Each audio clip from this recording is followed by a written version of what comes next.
النهاردة بقى نقول صباح الخير وصباح الورد عليكم. شم النسيم والنسايم الحلوة والورد المفتح والألوان الزاهية.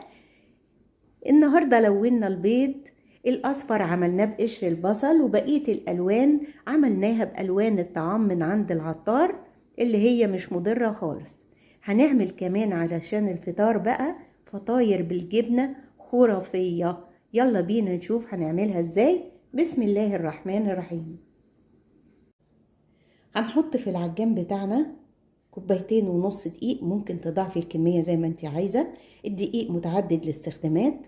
هنحط عليهم معلقة كبيرة من السكر، معلقة كبيرة من الخميرة الفورية، ونص معلقة كبيرة من الملح.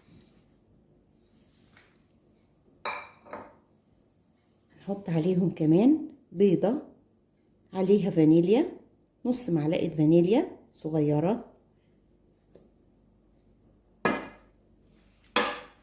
وهنشغل بقى العجان.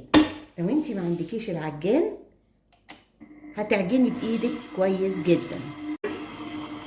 كوباية لبن في ايدي، هبتدي انزل شوية شوية علشان اعجن العجينة بتاعتي.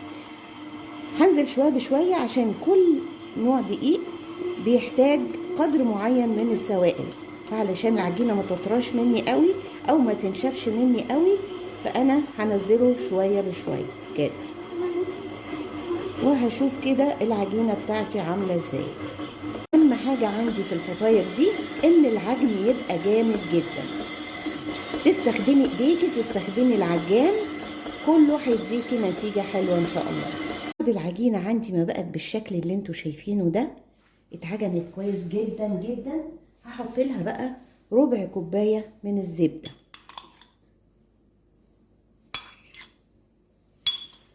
وهشغل تاني العجان او هنعجن بايدينا. دي العجينة تمام جدا. هسيبها بقى تخمر، هغطيها طبعا وهسيبها تخمر في مكان دافي كده لغاية لما يتضاعف حجمها. العجينة عندي اختمرت خلاص، هفتح عليها كده شوية زيت كده على الرخامة، نزل العجينة،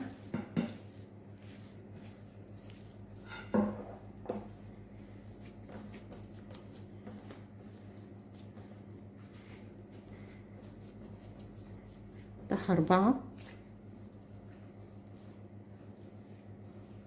هاخد بقى دي هعملها مستطيل كده، هقطعها 3 قطع متساوية، يعني هنعمل كده هنعمل كده خلاص. هاخد بقى دي هحاول اعملها مستطيل كده،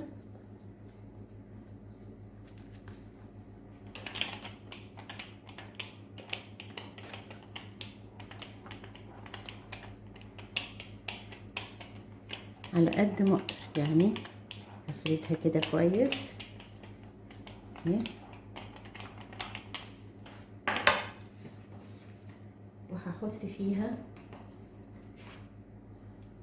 جبنة بيضة او اي نوع جبنة انتي حباه.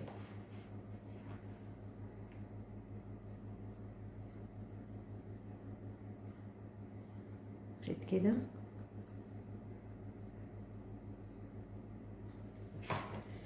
هلم دي على دي كده، هقفل كويس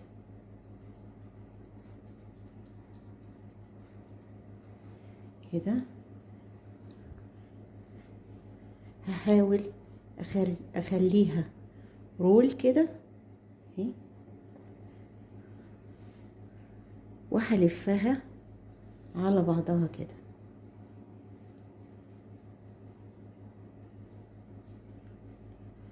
اهي تمام. هجيب الصينية اللي عندي وهحطها كده، جيب التانية نفس الكلام، ودول هحط عليهم اللبن برضو،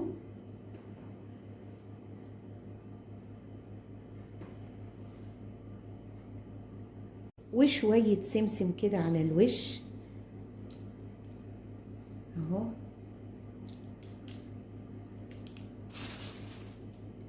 واسيبها بقى تخمر شوية كده ساعة مثلا ولا حاجة، وبعد كده ندخل على فرن سخن جدا لغاية لما تستوي ووشها يحمر. طلعنا الفطاير بقى من الفرن، تحفة تحفة تحفة. بصوا يا جماعة، بصوا الطراوة، بصوا زي السفنجة بالظبط.